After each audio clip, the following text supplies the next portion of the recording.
The next chapter is the approval of the agreement in principle chapter, and I've discussed this at the beginning. And so now I'll move on to the last chapter, which is the ratification of the final agreement. As I mentioned earlier, the final agreement cannot be ratified unless there is a vote in your communities. And that vote has to succeed, and that vote actually has to result in a majority vote of the electors in your community voting in favor of the treaty. So let me just talk about the process as a whole. So it is expected that it's going to take another 2 to 4 years to negotiate the final agreement. There's a huge amount of work to be done between now and then. As we move along in that work, we'll be doing more and more communications work. We'll be reaching out to individual communities, to families, to people off reserve, and educating them about the treaty.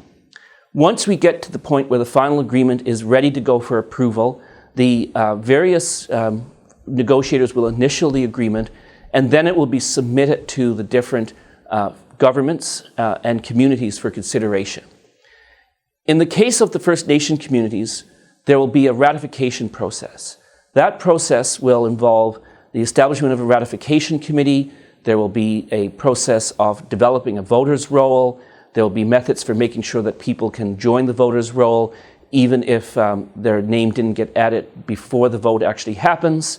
And a vote will occur. That vote will involve all the eligible people who are enrolled, and so that is people who are eligible and have chosen to actually sign up. In order for the new treaty to be approved, a majority of the people who are eligible to vote have to vote.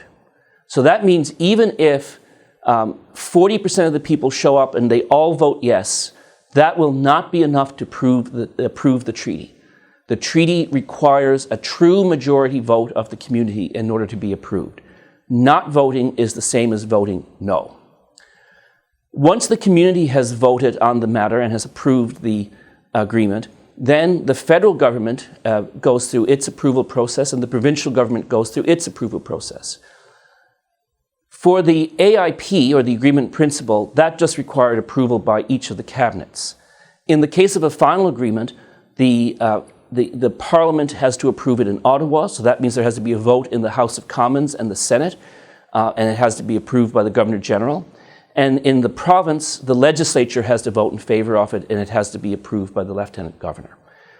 So once that has happened, and the necessary laws have been passed to give effect to the treaty, only then, after the referendum, after approval in Parliament, and after approval in the legislature, will the treaty come into effect.